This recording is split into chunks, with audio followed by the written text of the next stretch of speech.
Baruch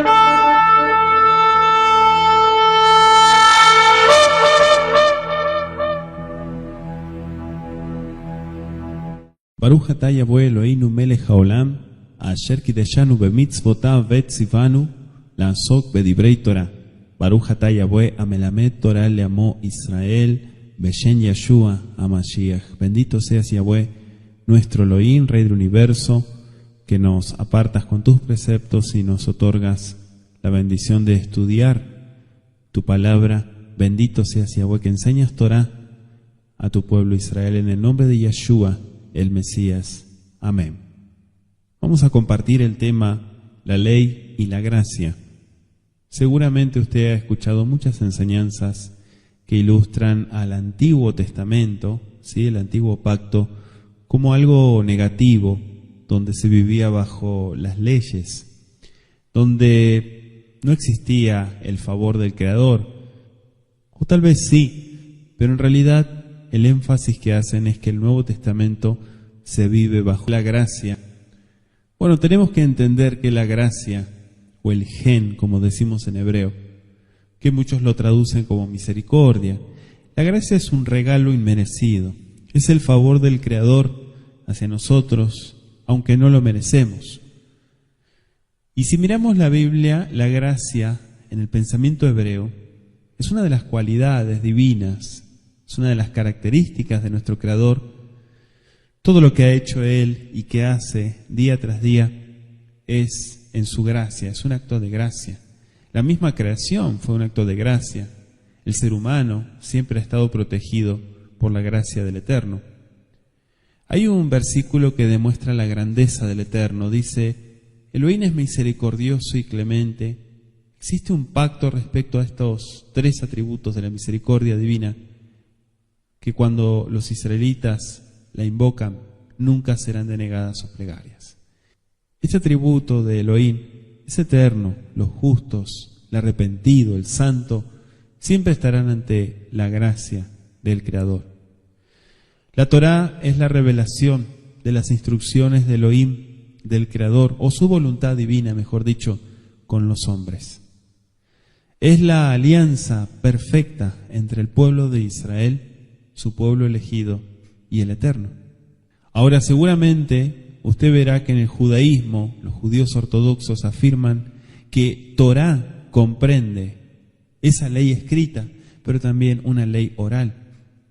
Muchos comentaristas y comentarios rabínicos también hablan de el Midrash, la halajá judía, y todos los grandes investigadores señalan que Yeshua fue un maestro fiel a la Torá, a su cultura, a su fe. Yeshua fue un yehudí fiel a la Torá, que nunca se vio obligado a acomodar un concepto religioso al modo de vida occidental.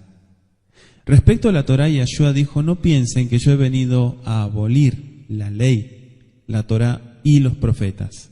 No he venido a abolir, yo he venido a dar cumplimiento. Sí, os lo aseguro, el cielo y la tierra pasarán antes que una letra tan pequeña de la Torá como la Yod, sin que todo se haya cumplido. Por lo tanto, el que quebrante uno de estos mandamientos menores y así los enseñe a los hombres será el menor en el reino de los cielos. Hago la aclaración que la expresión de Yeshua sobre el menor en el reino de los cielos quiere decir aquel que no tiene acceso al reino de los cielos. No es alguien que es de menor importancia. En cambio, el que los observe y los señale, ese será grande y llamado en el reino de los cielos. Mateo 5, versículos 17 al 20. Claro, por esta expresión podemos concluir que la Torá y los profetas conservan para Yeshua su validez como expresión de la voluntad del Creador. Los investigadores bíblicos comparten una opinión común, que algunos de los hechos relatados en los evangelios no ocurrieron y que más tarde fueron insertados por la tradición cristiana occidental para diferenciarse cada vez más de los judíos.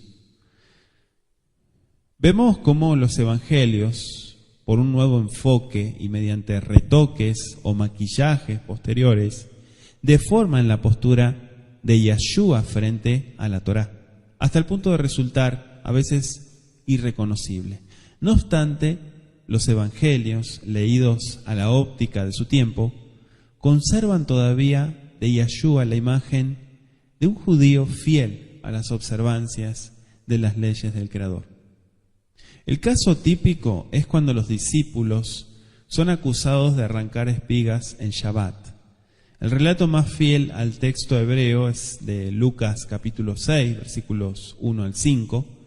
Bueno, según la tradición farisaica, solo estaba permitido recoger espigas caídas y desgranarlas con los dedos. Según la opinión de Rabí Yehuda de Galilea, esto se podía hacer también con las manos. Bueno, el Mesías, como Galileo, también conservaba la tradición de su región. Pero el traductor, desconociendo este hecho cultural y bíblico, deseando revivir la escena, añade el detalle de recoger las espigas con las manos al texto para probar que Yahshua transgredía la Torá. Pero en realidad él jamás transgredió.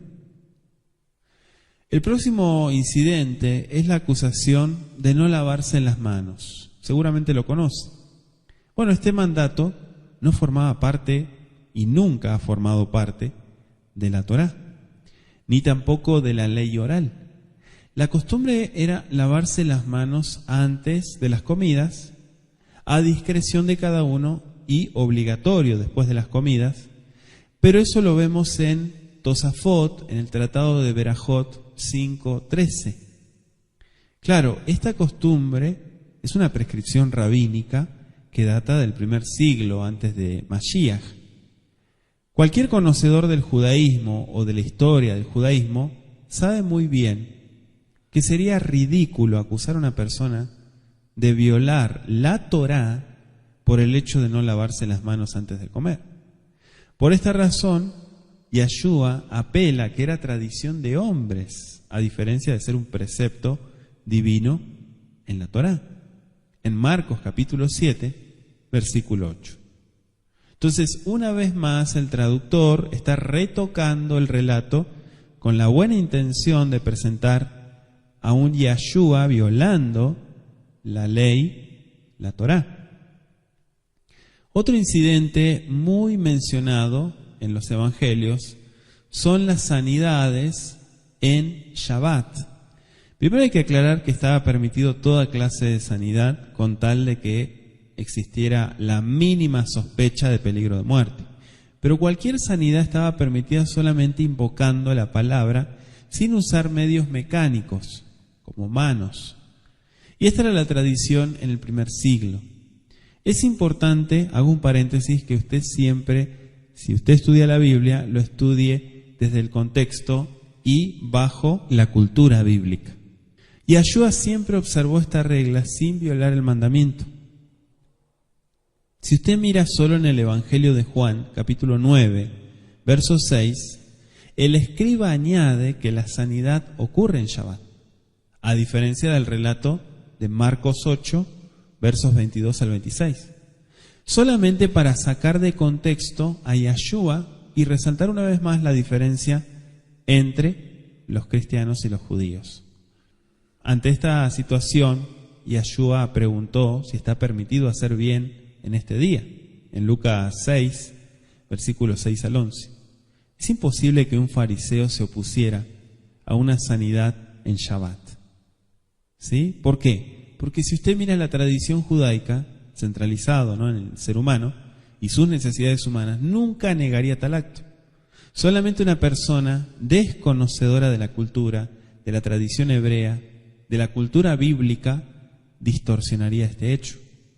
Si usted le pregunta hoy en día a cualquier judío, inclusive ortodoxo, le pregunta acerca de esto, le va a decir, pero si hay peligro de muerte, al judío no le importa, se monta en un avión en pleno Shabbat con tal de salvar una vida, porque es más importante un judío vivo guardando mandamientos que un judío muerto.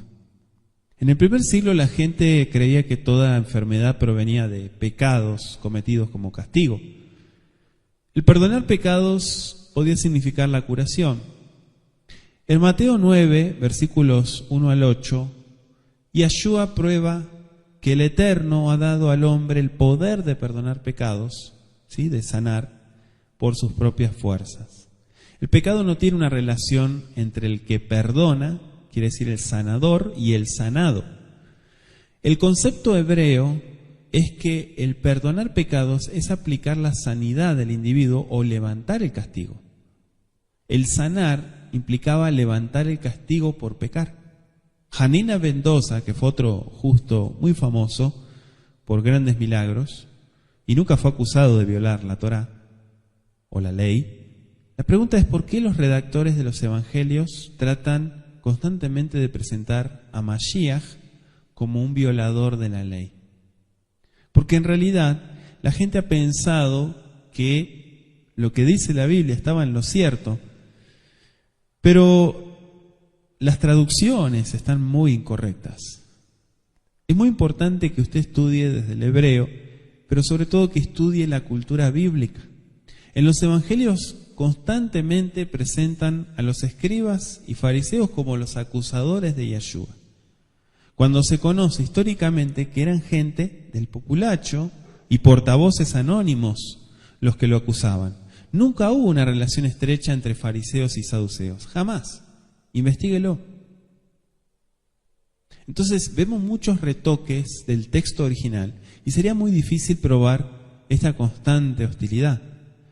Primero, Yeshua era, en su forma de interpretar las Escrituras, un fariseo más liberal. Segundo, los fariseos no tenían el poder político. Tercero, Yeshua era considerado un justo y profeta en su tiempo. Cuarto, era un maestro de los marginados. Si usted mira el redactor de Juan, incluye en el arresto de Yeshua a los fariseos en Juan 18:3, es muy posible que esto fuera añadido al relato original. Los evangelios no lo relatan de esta manera. Es posible que el redactor estuviera perjuiciado contra los fariseos. Este dato es contrario a hechos posteriores. Por ejemplo, cuando los enviados fueron perseguidos por el sumo sacerdote saduceo, fue el fariseo Gamaliel quien se encargó de salvarlos en Hechos 5:17. Shaul apeló a los fariseos para salvar su vida, dice Hechos 22:30. Y el historiador Flavio Josefo, en sus libros, él comenta que los primeros creyentes apelaron a los fariseos por la persecución de los saduceos. Entonces, había mucha diferencia entre ellos. Entonces podemos demostrar la posición de Yeshua ante la ley. Él criticó solamente lo ritual. Él nunca criticó la observancia de la Torá. Si lo hubiera hecho, sería un hereje en su tiempo. Por el contrario, él exhortó a que continuaran la doctrina y la enseñanza. Dice Mateo 23:2, en la cátedra de Moshe, quiere decir en la enseñanza de los preceptos, se han sentado los escribas y fariseos. Hagan pues y observen todo lo que les digan, pero ustedes no imiten su conducta porque muchas veces ellos dicen, pero no cumplen. Entonces el hecho de Yeshua es resaltar que hay que hacer, no decir tanto. El eje central de su enseñanza fue el amor en las enseñanzas morales. Los mishpatim, obras de justicia, no una crítica a la Torá. Yeshua amplió en 3 direcciones la manera de entrar las exigencias del amor. Primero, uniendo el inseparable amor del Eterno y el del hombre.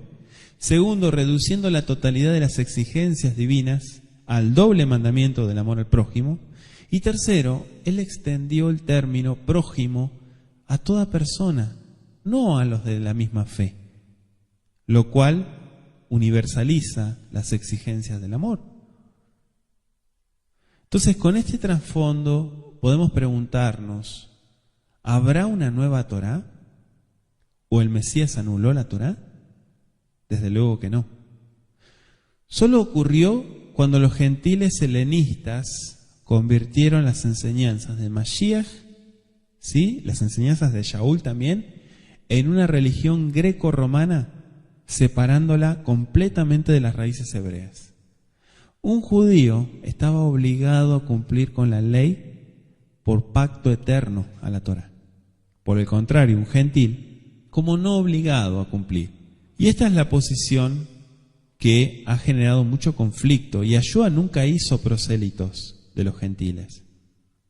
Shaul dice que Yeshua, en Gálatas 4:4, fue sometido, quiere decir cumplió la Torá, fue sometido a la ley.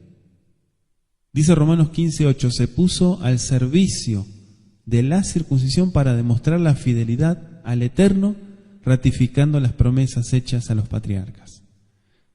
¿Qué son las promesas? El pacto. Entonces vamos a ver de inmediato la posición de Shaul. En su enseñanza ve a todo el género humano en perdición y culpable ante la ley del Eterno. Romanos 1:18. Entonces, en su experiencia personal con Mashiach, se le reveló en el sentido de la ley. La afirmación que la Torá no salva es la expresión más radical que ningún gentil o judío se atrevió a pronunciar en su tiempo. Negar el poder de salvación de la Torá se considera un mensaje diametralmente opuesto a lo que Yeshua enfatizó en su vida y a lo que se les había enseñado a los hebreos por cientos de siglos. Entonces, ¿es posible que el mensaje de Shaul haya sido manipulado? ¿Desconocía el redactor el pensamiento de Shaul en lo que él quería decir? ¿Por qué las contradicciones entre el mensaje de Shaul y muchas veces con el de Yeshua?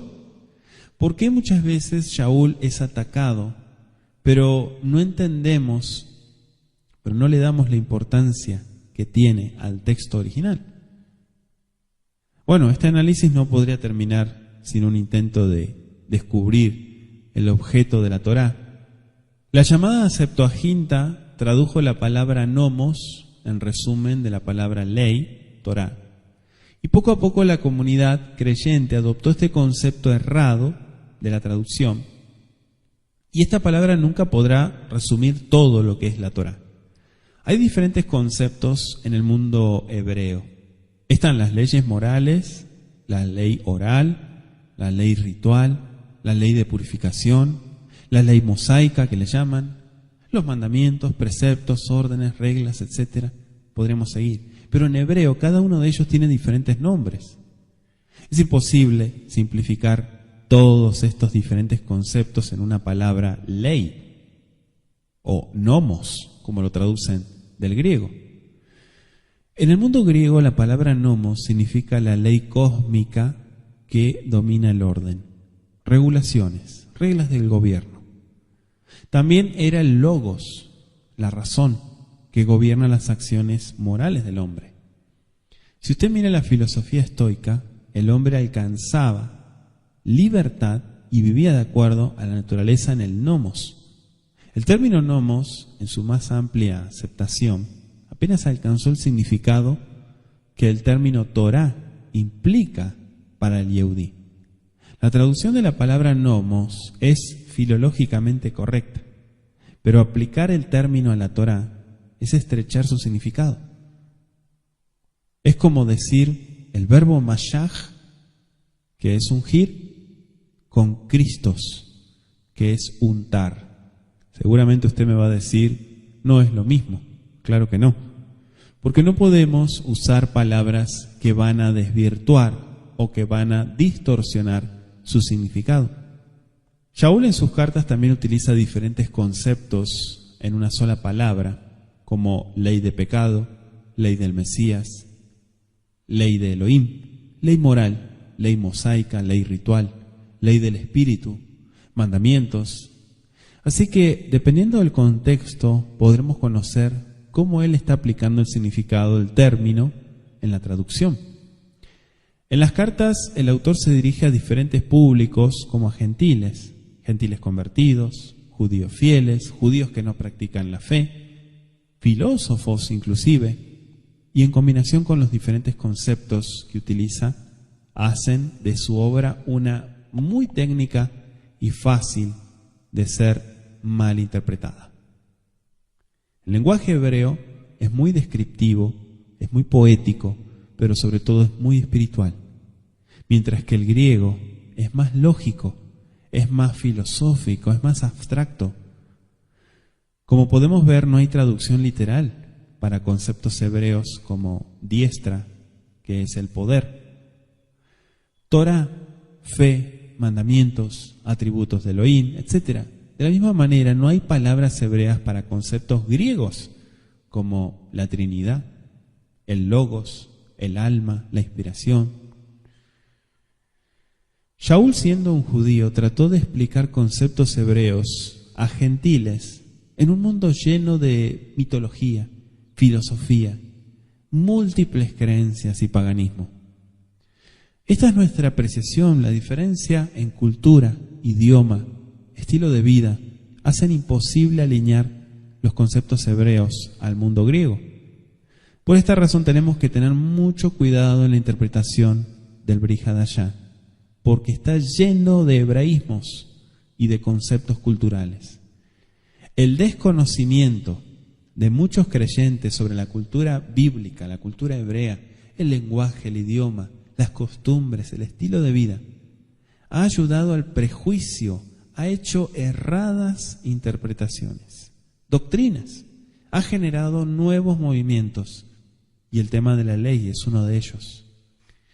Cuando estudiamos los primeros 200 años donde el mundo gentil, occidental, como creyentes, incorporan muchas ideas, observamos que los primeros exégetas como Orígenes, Clemente, Tertuliano, Agustín, no conocían el hebreo, no conocían las bases, eran conceptos griegos.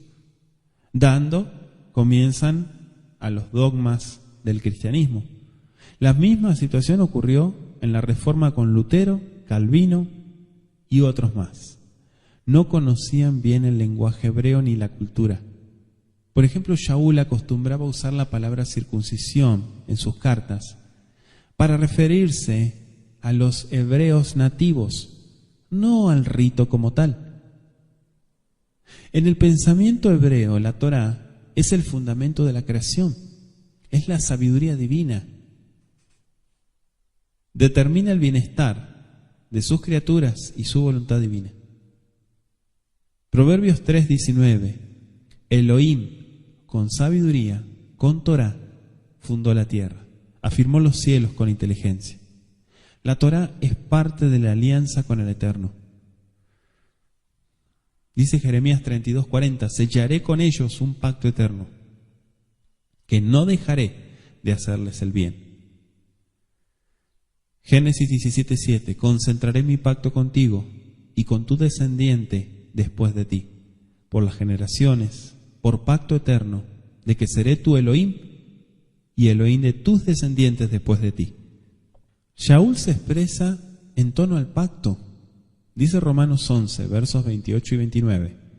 Así que en cuanto al anuncio, son enemigos por causa de ustedes, como gentiles. Pero en cuanto a la elección, en cuanto al pacto, son muy amados por causa de los padres, por causa del pacto. Porque irrevocables son los dones. ¿Qué son los dones? Las bendiciones del pacto. Y el llamamiento de Elohim, la alianza. Para el hebreo, Torá comprende toda la enseñanza oral y escrita de la revelación a Moisés. Incluye costumbres, estilo de vida, ley civil, código de conducta, práctica de la ética, dichos, etc. Torá expresa la voluntad de Elohim, el bien del ser humano, la libertad de vivir, promesas, vida, paz, salud, la relación de criaturas con la divinidad. Otra palabra, mishpat, significa la ética, la justicia, pero un estilo de vida sana, una moral, una conducta. Jukot. Jukot es el ordenamiento, práctica, formas de hacer las cosas. Ritos. Jok literalmente significa ley. Y son esas leyes tan complejas, donde estudiamos y muchas veces no encontramos un significado directo. Edot, que viene de la raíz ed, que es testigo. Edot son los testimonios, y son esas mitzvot testimoniales, externas podríamos decir, donde, como bien lo decimos, dan testimonio.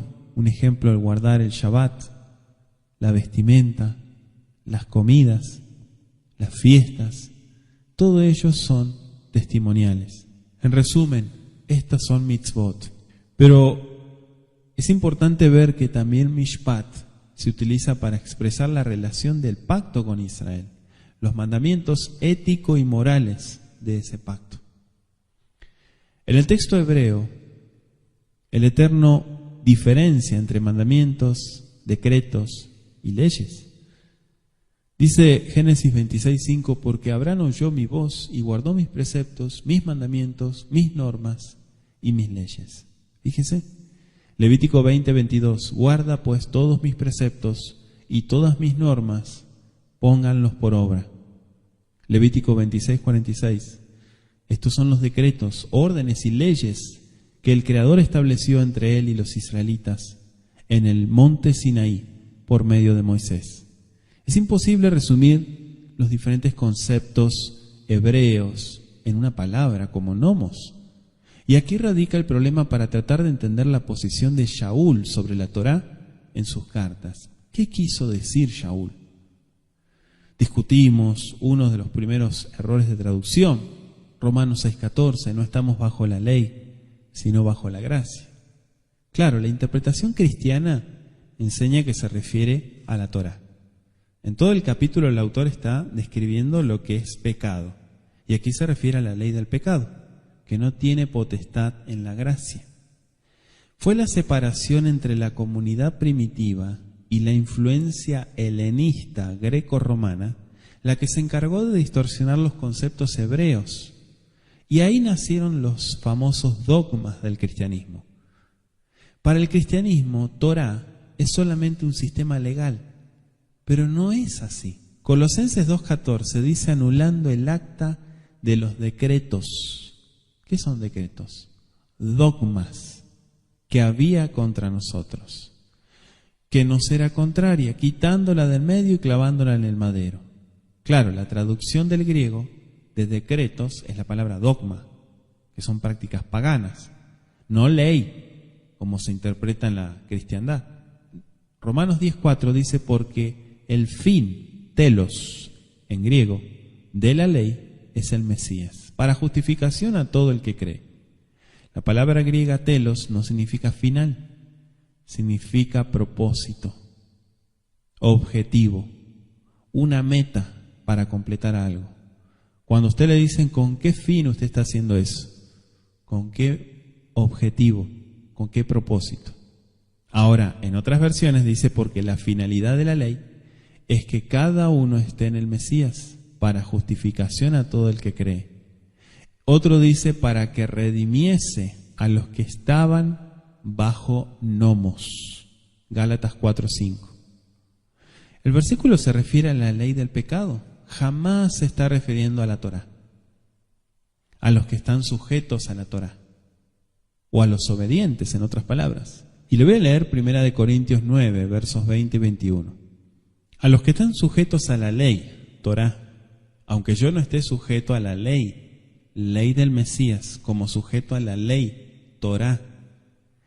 A los que están sin ley, ley del Mesías, ahí aparece como nomos, como si yo estuviese sin ley, anomos, no estando yo sin ley de Dios, nomos, sino bajo la ley del Mesías, nomos otra vez, para ganar a los que están sin ley, ley del Mesías, anomos. ¿Se da cuenta cómo han distorsionado? Aquí Shaul utiliza 3 diferentes conceptos para explicar la relación entre la ley del Eterno, que es la Torá, la ley del Mesías. Él está sujeto a la Torá, pero por amor al gentil acepta la ley del Mesías para ser ejemplo en la salvación de ellos. Shaul no enseña que está sustituyendo la ley del Mesías por la Torá. No. En la historia hebrea usted va a ver que el judaísmo nunca ha pretendido convertir gentiles o hacer prosélitos. Y una vez un judío le dijo a un gentil que quería ser judío, que quería convertirse. Le dijo, tienes que estar dispuesto a 3 cosas: aceptar ser despreciado por todos, ser errante y estar dispuesto a morir en cualquier momento. Shaul muchas veces criticó a los que hacían prosélitos, a los que manipulaban con un concepto religioso. Shaul jamás se identificó como cristiano. Dice la Escritura en Romanos 9, versos 4 al 6, los que son mis parientes según la carne, que son los israelitas, de los cuales son la adopción, la gloria, el pacto, la promulgación de la ley, el culto a las promesas, de quienes son los patriarcas, de los cuales según la carne vino el Mesías. O sea, él se identifica con los patriarcas, con los padres, con el pacto, con la Torá, todo el fundamento bíblico. Shaul continuó siendo fiel a la fe hebrea. Él no se volvió cristiano. Dice Hechos 25:8, alegando Shaul en su defensa, ni contra la Torá de los judíos, ni contra el templo, ni contra César he pecado en nada. Aquí menciona el fundamento en la vida del hebreo en el primer siglo, la Torá y el templo. Shaul continuó su vida de hebreo, yendo a la sinagoga, observando las fiestas, comiendo los alimentos permitidos, haciendo actos de justicia, guardando Shabbat, etc. Shaul ordenó a Timoteo circuncidarse en Hechos 16:3, y el mismo Shaul escribe en Romanos 2:13, porque no los oidores de la ley son justos, sino los cumplidores de la ley. Esos serán justificados. Dice Romanos 2:26, y si el incircunciso, ¿quién es el incircunciso? El gentil, guarda los requisitos de la ley, ¿no serán tenidos por circuncidados como si fueran judíos? Romanos 3:28. Así concluimos que el hombre es justificado por fe. ¿Qué es fe? Es emuná, es fidelidad, es hacer la voluntad del Eterno. Sin las obras de la ley. En el texto original se refiere a los rituales de las religiones. Romanos 3:28. En Romanos 3:31 se reafirma en la inmutabilidad de la Torá. Romanos 3:31. Luego anulamos la ley por la fe. No, de ninguna manera, al contrario, vamos a confirmar la ley. Primera de Corintios 7, versos 18 y 19. La circuncisión, quiere decir hacer prosélitos, no sirve de nada. La incircuncisión, el gentil, nada es. Lo que vale es guardar los mandamientos de Elohim. Fíjese qué simple. ¿Y por qué han puesto tanto maquillaje en las enseñanzas de Shaul? El hebreo está obligado a guardar toda la Torá. Dice Romanos 3:30, porque hay un solo Elohim que justifica por la fe a los circuncidados como a los incircuncisos. ¿Qué quiere decir? A los nativos como a los que vienen. Incircuncisos es un sinónimo, es un elemento metafórico para referirse a los gentiles. Los gentiles están injertados al olivo natural, a Israel. Por eso dice Romanos 11:24, y contra naturaleza fuiste injertado en el buen olivo. ¿Cuánto más estos, que son las ramas naturales, serán injertados en su propio olivo? Fíjese que hay un solo pueblo, los hijos por la fe en Abraham, que es un elemento metafórico para referirse a los hijos adoptivos, a los gentiles, porque Abraham fue un gentil, y los hijos de Moisés, que son los hijos naturales. Por último, deseo presentar lo que es la Torá para Shaul. Justa, buena, sagrada, santa, Romanos 7:12. Primera de Timoteo 1:8. Válida, Romanos 3:31, ya lo hemos leído. Es dada por el Eterno, Romanos 3:2. Es espiritual, Romanos 7:14. Es útil para enseñar, Primera de Timoteo 4:13. Pero también es inspirada por Elohim, Segunda de Timoteo 3:16. Y ordenó cumplirla, Efesios 6, verso 1 al 3. Entonces, indiscutiblemente, todo esto que le acabo de compartir son las palabras de Shaul. Primero, hemos desjudaizado a Yeshua en sus vivencias históricas y luego distorsionado el mensaje de Shaul por el sectarismo y por toda la tradición histórica. El rey David fue inspirado y le dedicó a la Torá el Salmo 119, el más extenso, con 176 versículos. ¿Qué le parece?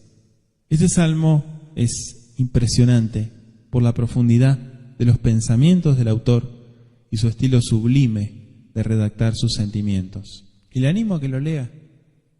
Entonces la Torá sabemos que es parte fundamental de la fe del pueblo del Eterno. Ahora podemos entender un poco mejor la posición de Yeshua, la posición y la enseñanza de Shaul, entendiendo lo que para la fe hebrea representa la Torá, la columna de vida y parte integral de la cultura bíblica. Recordemos que el fundamento de las traducciones vienen del texto hebreo, de un original.